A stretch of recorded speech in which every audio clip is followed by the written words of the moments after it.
realizando Buenos días, estamos realizando una entrevista al profesor don Carlos Guillermo Bernique.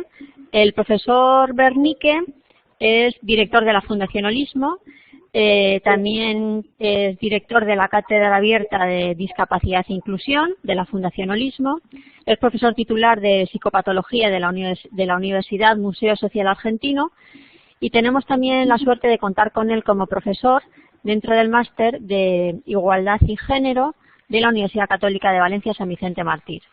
El profesor es experto en violencia, tiene muchas horas de clínica y por eso le hemos elegido a él para realizarle una entrevista sobre lo que se llama violencia de género en la actualidad, porque es un tema que está en todos los medios de comunicación, un tema candente. Buenos días, profesor. Yo le quería preguntar en primer lugar, yo creo que usted ha definido violencia de muy diversas formas, ¿no? ¿Podría mencionarnos algunas definiciones de violencia o las definiciones que prefiera? Las que más le han gustado, de todas las que he utilizado en sus publicaciones. Claro. Antes que nada, muchísimas gracias al Máster de Igualdad y Género, muchísimas gracias a la profesora Ana Ortega por esta hermosa conversación que seguramente será tan fructífera. Yendo a la pregunta, la violencia es un término muy elusivo, es difícil de definir, por eso hay tantas definiciones. Y cada uno trata de entender la violencia a su manera, a su vez influido por su propia cultura, por ejemplo científica o por ejemplo religiosa y así sucesivamente. Aquí ustedes ven algunas definiciones posibles. Una primera es que hay como una puja de poder entre dos personas o dos grupos, y cuando una persona tiene un poder un poco mayor, intenta abusar, introducirse en otra persona que en ese mismo aspecto es despoderada, no tiene poder. Esto es así porque nosotros somos seres que llegamos al mundo con potencialidades muy similares pero diferentes, y entonces algunos tenemos gran poder, potencia, por ejemplo para la música o por ejemplo para los idiomas. Y así tenemos más fuerza muscular o más fuerza verbal y así. Y entonces cuando una parte encuentra imprescindible tomar de otra lo que le parece que es necesario, se introduce y toma sin consideración de la dignidad de la otra persona. De ahí viene la segunda definición que vemos en la diapositiva, que es que hay una asimetría de poderes y entonces, de manera directa, concreta o de manera indirecta por un rodeo, se afecta la dignidad de otra persona. Y esto nos lleva a otra definición, que es que cuando hay un victimario es porque esa persona o ese grupo se introduce por poder, violencia, en otra persona o grupo para tomar algo, no porque lo necesite imprescindiblemente para su sobrevida, lo cual sería simplemente agresión, sino que lo hace por estilo de vida, por cultura, por convencimiento, por otras causas que no son satisfacerse necesidades primordiales para la sobrevida. Muchas gracias, profesor. Sí. Usted ha dicho que en realidad la violencia está influida por la cultura, quizá por el estilo de vida. ¿Eso quiere decir también que la dignidad de la persona depende de la cultura, del estilo de vida, de la religión? ¿O podríamos decir que la dignidad de la persona está en el hecho de ser persona y es universal, al margen de la cultura, la religión? ¿La dignidad de la persona es negociable con la cultura? Qué bueno, porque justamente hace ahora más de 60 años a la Organización Mundial de las Naciones Unidas se le ocurrió establecer una definición. Dice que todos los seres humanos nacen libres e iguales en dignidad y derechos. Todos los seres humanos son el bebé y el geronte, o son el hombre y la mujer, todos los seres humanos. Iguales en dignidad significa que hay una dignidad con mayúscula, que es la dignidad de solamente ser un humano. Y entonces todos tenemos esa dignidad. Por eso, cuando se recupera después de la Segunda Guerra la República Federal de Alemania, establece una ley fundamental en la cual el primer artículo, en su primer párrafo, dice: la dignidad del ser humano es intocable. Esto es lo primerísimo, después hablamos. Y siempre es una dignidad con mayúsculas, porque es una dignidad de todos los humanos. La palabra dignidad es una palabra complicada, porque lo único que se puede decir es, como dice el diccionario, que merece respeto. Todos los seres humanos merecen respeto. Pero después aparecen las dignidades con minúsculas. Y aparecen las perversiones de la palabra dignidad. Por ejemplo, de dignidad deriva dignatario, y parece como si fuera una persona con mucho poder. Cuando en realidad, dignatarios somos todos, porque todos nos merecemos respeto. Estas dignidades, con minúscula, dependen mucho de la cultura, porque se equiparan con los valores de cada cultura. Entonces, lo que es digno para nosotros no necesariamente es digno para otra cultura, de otra época o de otro lugar del planeta. Y entonces lo que yo entiendo por dignidad, otra persona en otro lugar del planeta, en otra época, diría que eso es irrelevante. Así que es complicado el tema de la dignidad, pero hay que referirlo a los valores, que son los valores propios que uno tiene, los derechos, y los valores que la cultura inyecta en uno para pertenecer a la cultura, que son las responsabilidades que uno tiene. Como sea. Dignos somos todos, con mayúscula. Dignos somos todos, ¿no? A pesar de que estemos influidos por una u otra cultura. Así es. Muchas gracias, profesor. En sus escritos he oído decirle que hay distintos tipos de violencia contra las mujeres. ¿Usted diferencia entre maltrato, acoso, negligencia, sobreprotección? ¿Son todas las formas de violencia dañinas siempre? Y bueno, claro, el tema es cuando definimos un campo de interlocución determinado como violento. Y ahí entran los observadores, entra la cultura de decir: esto que ustedes hacen es violencia. Y entonces en una cultura esta guerra es extremadamente violenta, y en otra cultura esta guerra es justamente lo que había que hacer y no es ninguna violencia. Pero una vez que hemos definido que este campo, que esta situación es violenta, entonces aparecen diferentes formas de ejercer la violencia, siempre dañinas, siempre lesivas de la dignidad humana. Pero una cosa es el maltrato, y la forma más habitual de ver el maltrato es el castigo, por ejemplo en los niños, por ejemplo hacia las mujeres, hacia los más despoderados, debilitados. El castigo, digo, es la forma educacional de hablar de maltrato.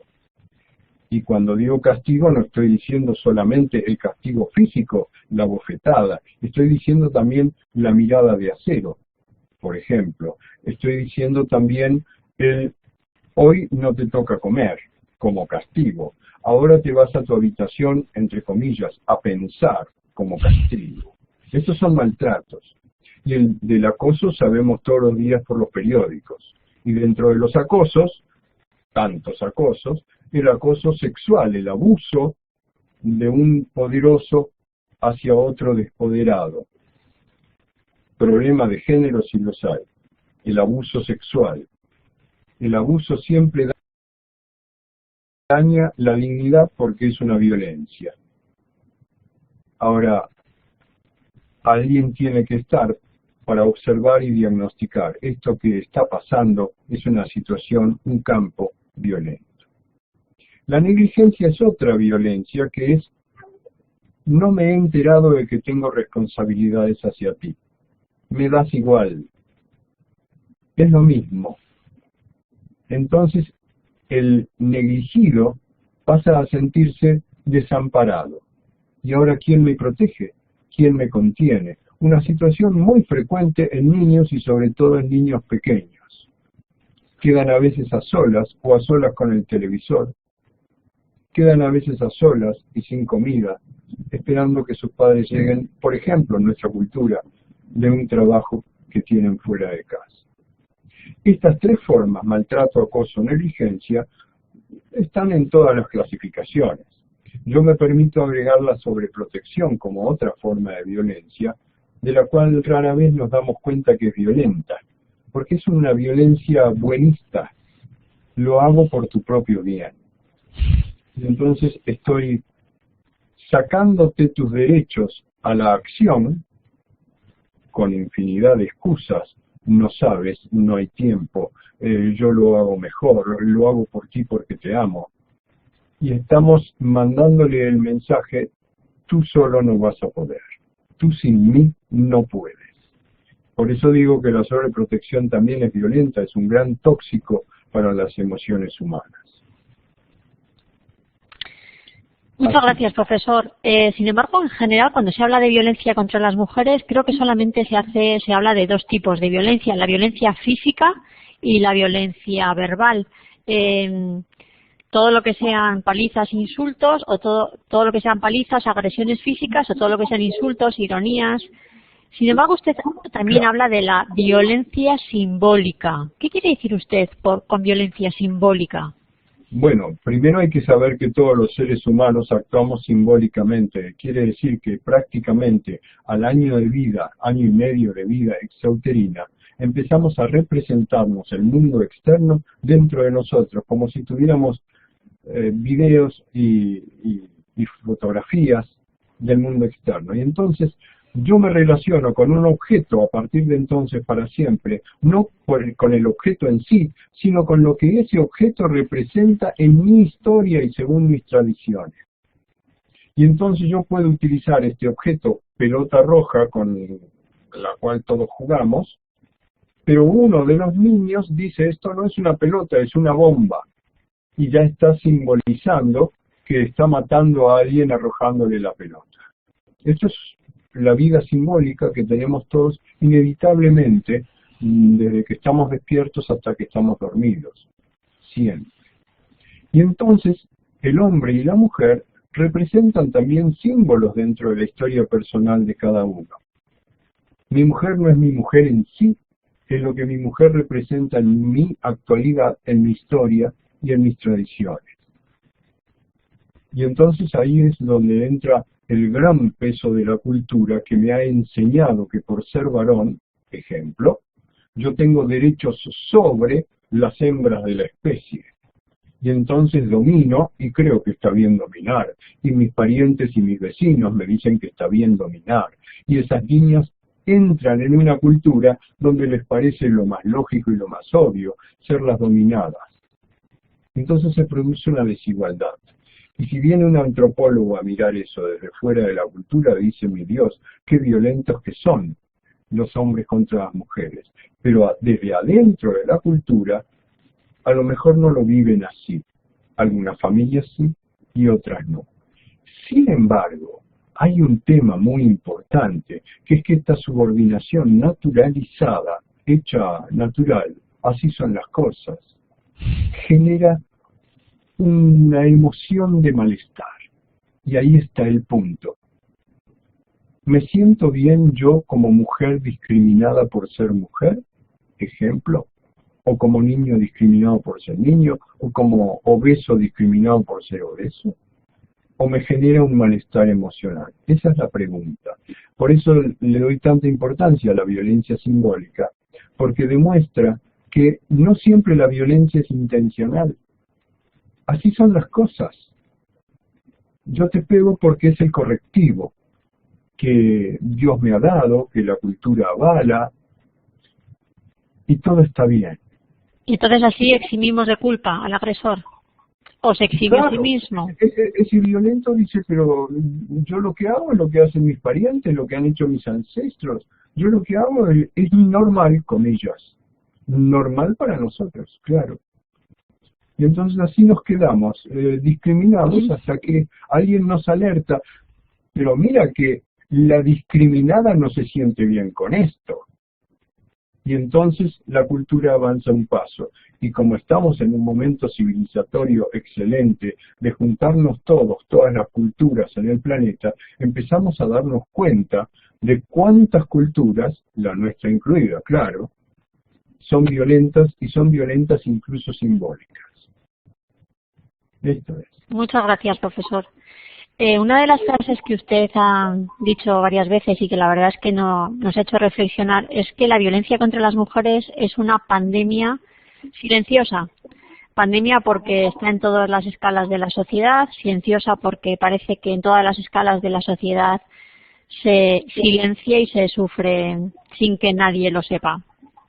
De hecho, su mujer inauguró un programa de radio en Argentina que se llama Mujeres con Anhelos, para dar consejos prácticos a las mujeres que quizás están en esta situación diaria, rutinaria, de sufrir violencia y no saben o no quieren salir de ahí. ¿Qué consejos prácticos nos podría darle usted a una mujer que quizás es consciente o no lo es de que en realidad está sufriendo maltrato psicológico o físico, que quiera o no quiera salir de ahí? ¿Qué consejos daría? Bueno, a las personas... ¿Perdón? ¿Cómo? Digo, a las personas... Sí, ya está, ya he finalizado la pregunta. ¿Qué consejos da a la persona que está en la situación? Quizás no lo sepa, quizás sí lo sepa. Claro. Y hay veces que incluso sabiendo que están en esa situación por razones varias, claro, dice, bueno, esto es lo que me toca. Esto es lo que me toca y voy a seguir así. Claro. A las personas a las que les interese esto de Mujeres con Anhelos, pueden seguirlo por internet, mujeresconanhelo.blogspot.com, porque ahí hay muchos consejos concretos y prácticos y nos hemos ocupado incluso de poner esos consejos en lenguaje simplificado para aquellas personas no acostumbradas a la gran lectura. Concretamente, aquí tenemos, vamos a decir, un matrimonio y en ese matrimonio hay violencia, es una violencia que preocupa a los vecinos o que preocupa a los parientes y que preocupa de puertas adentro en silencio. Esa mujer que sufre ese malestar, recordemos, falta de bienestar significa falta de salud en realidad. Y ahí la palabra pandemia, una enfermedad generalizada en el mundo, ¿no? Una mujer que se siente en este malestar, la primera cosa que tiene que hacer es mirarse adentro, tomar conciencia de su malestar y saber que ninguna persona del mundo merece pasar un tiempo, y mucho menos una vida, en malestar. A veces circunstancias nos llevan a sentir malestar, pero nadie merece esto. Qué bueno sería el mundo si todos estuviésemos a disposición del otro para que el otro no entre en malestar, es decir, en una fluctuación desmedida de lo biopsicosocial, como dice la definición de salud. Una vez que tenemos esta conciencia, ¿y ahora qué hago? Y hay que saber que no se puede salir solo, así como no se puede salir solo de una guerra, a no ser que uno termine perdiendo absolutamente y firme sin condiciones. Observada la situación hay que pedir ayuda a cualquiera a quien uno le tenga confianza. Puede ser un profesional, pero también puede ser un pariente, un amigo, alguien que mire de afuera. ¿Cómo ves esto? Si estuvieses en mi lugar, ¿qué harías? ¿Qué me ayudarías a hacer? ¿En qué puedo contar contigo? Siempre un tercero que ayude. Y por supuesto, hay que empezar a recabar datos. ¿Cómo es la ayuda? Oficialmente, la sociedad ¿tiene algo reglamentado? ¿Qué pasa si yo voy a una comisaría o un juez? ¿Puedo ir a un abogado o un terapeuta? ¿Qué me ofrece mi cultura en mi derredor? ¿Qué hay que pueda ayudarme? ¿A quién recurro? ¿Cuál es el procedimiento? Siempre con compañía, siempre con otros terceros visibilizadores de la situación. Hacerse acompañar no es solamente hacerse acompañar en el trámite en sí, en el procedimiento. Bueno, te acompaño a la policía. No es esto. Es además hacerse acompañar en la emoción. Me siento tan mal. ¿Con quién lo puedo hablar? Por ejemplo, mujer golpeada o discriminada. ¿Puedo hablarlo con mi esposo? Lo he hablado 1000 veces. Me ha pedido perdón otras 1000. ¿Y qué? Y no salimos del círculo vicioso, ni él puede ni yo puedo. Ahí aparece el tercero, que te acompaña el sentimiento, te acompaña la emoción. Está contigo. Estoy contigo. Vamos. Te doy la mano. Vamos. El solo hecho de saber que alguien ha escuchado mi emoción me produce siempre, en todos los casos, alivio. Alivio de descarga de la piedra que tengo en el corazón. Por eso es tan importante la presencia del tercero. Yo puedo hablar y cuando hablo me escucho. Yo puedo defenderme verbalmente. Escucho mi propia defensa y empiezo a establecer lógicas. Converso con un interlocutor y el interlocutor me está dando opciones que yo no había visto. ¡Qué alivio! Qué buena forma incorporar a un tercero, salir del malestar, es decir, volver a fluctuar normalmente alrededor del propio eje de estabilidad, alrededor de la propia dignidad. Llámese salud o dignidad o calidad de vida. Estamos hablando siempre de un bienestar en todas las dimensiones del ser humano. Esto es, espero que sea útil lo que estamos conversando. Claro que lo es, por supuesto que lo es, sí, sí, sí. Pero incluso las personas que saben que es injusta esa relación, y yo he oído excusas como del estilo a no, tengo que mantenerme aquí por mis hijos me necesitan, necesitan un padre y una madre, prefiero que estemos juntos, lo que van a ver si nos separamos es peor. ¿No ha oído usted? Seguro que ha oído veces este argumento. Pero claro, porque el miedo no es sonso, dice un refrán, que quiere decir que cuando uno tiene miedo es cuando más exacerba todas las lógicas y las excusas y las justificaciones para quedarse paralizado. La vida no es blanco o negro, no significa o me dejo pegar o me tengo que ir para siempre. En el medio de eso hay terceros, jueces, abogados, policías, investigadores, terapeutas, tantas cosas que podemos hacer sin llegar a la explosión final. Podemos hacer muchas cosas. No tenemos que resistir con malestar, porque ese malestar, nos guste o no, se transmite al aire, lo pone eléctrico y lo chupan los demás que viven en la familia. Por ejemplo, los hijos. Y les estamos enseñando a nuestras hijas mujeres, mira hija, cuando tú seas una mujer como yo, esto es lo que tendrás que aguantar. Y ahí va esa mujer de la siguiente generación sin haberse podido defender. Y tendrá que hacer el camino que esta mujer de hoy no hizo por este miedo paralizante. Siempre hay soluciones intermedias.